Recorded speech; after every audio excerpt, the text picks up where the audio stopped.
Hello and welcome to the Vaults of Terra. My name is Ed and today we're going to be continuing with our Primarch videos with a quick look at Angron, also known as the Red Angel, not to be confused with the demonic Red Angel.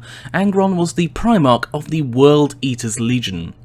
Now, when the Primarchs were scattered, Angron was deposited on the world of Nuceria. Landing in the icy mountains, he was recovered badly wounded by slavers after the young Primarch fought and killed a band of Xenos. It's theorized that these were possibly Eldar who had foreseen the terror that Angron would one day unleash. He was nursed back to health by the slavers, then Angron was taken to the capital city of the world, known as Desh-Ea. There he was modified with psychosurgery known as the Butcher's Nails, implants that induced rage and pleasure from enacting violence on others. He was then sent into the planet's techno-gladiatorial arenas, where he rapidly became a fan favourite known as the Lord of the Red Sands, killing hundreds but leaving the best defeated but alive. He made numerous attempts to revolt against his slaver masters, failing each time. He was only successful on his last attempt, leading a large band of 2,000 gladiators by cutting through a crowd to escape into the mountains. There they survived for several years, becoming known as the Eaters of Cities.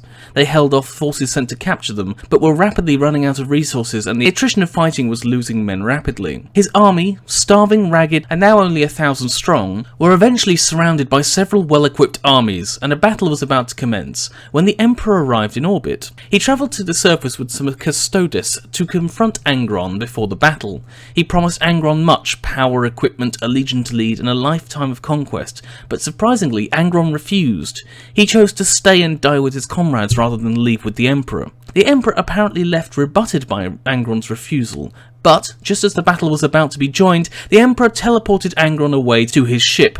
The Primarch could only watch through the ship's sensors as his 3 brothers died at the enemy's hand. Now, whilst in the Emperor's care, he was psychically subdued and his implants examined.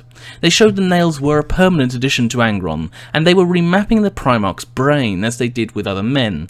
However, they were never designed for a Primarch's brain chemistry, and they were slowly eroding his ability to reason.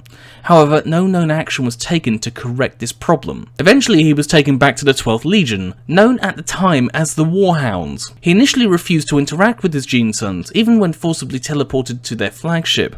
When several of his captains tried to speak to him, he killed them brutally.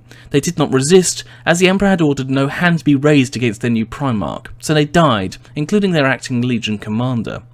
Eventually, Captain Khorne of the 8th Assault Company managed to calm the Primarch, establishing a rapport at a distance by talking about the rituals Angron's gladiators went through before the combat and the traditions of the Warhounds.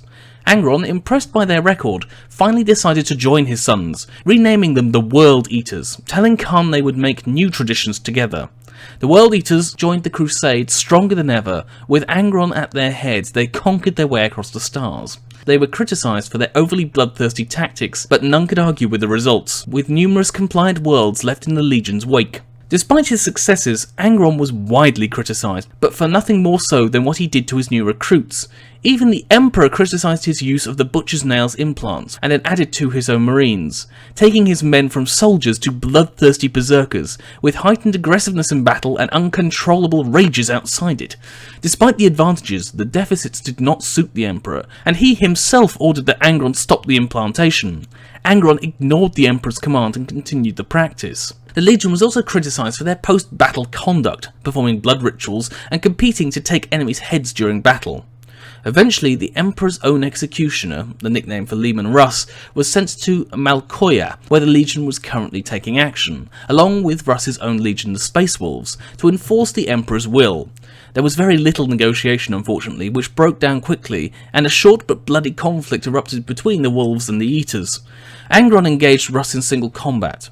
But Angron was trained for this sort of fight, and roundly defeated his brother.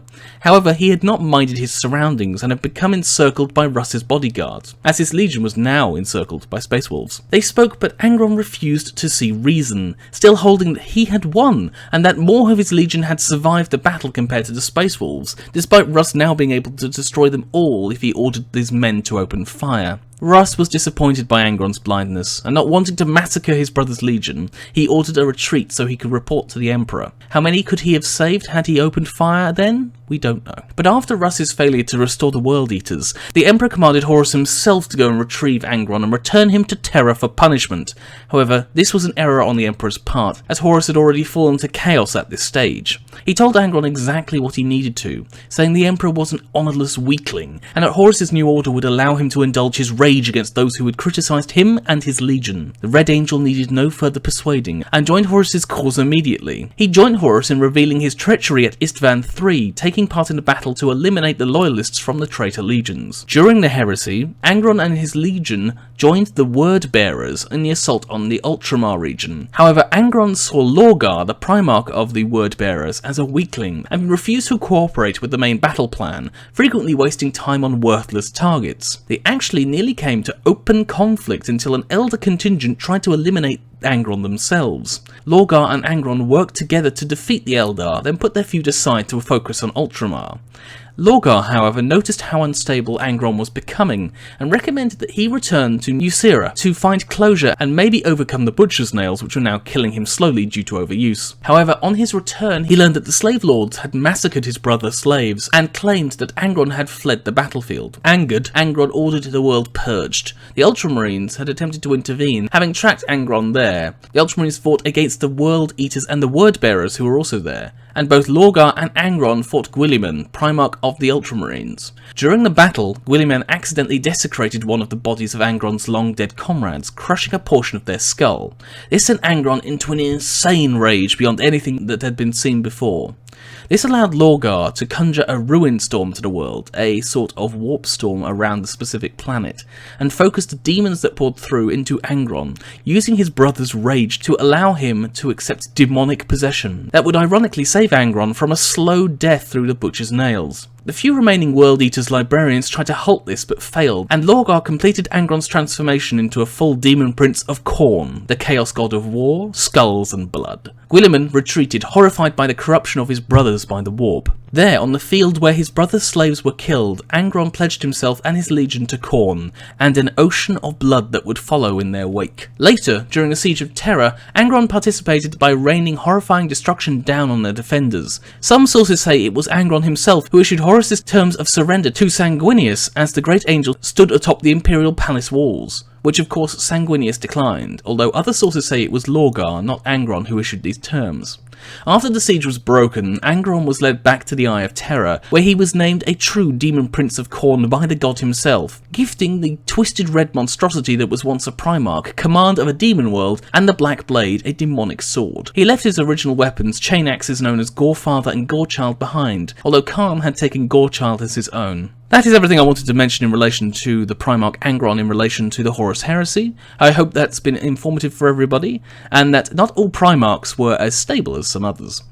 Just a quick announcement, we are rescheduling the Dark Heresy livestream that was scheduled for the 25th of April. We will now be moving that to the 2nd of May due to other concerns outside the Vaults of Terra's control. The latest episode of the livestream can be seen on my Twitch channel, which is linked in the description below. I will also be finding some time to do some live streaming in the not too distant future, so if you follow me there, I will be able to show you exactly how incapable I am when it comes to playing video games. Other than that, thank you for watching today. See you next time on the Vaults of Terra.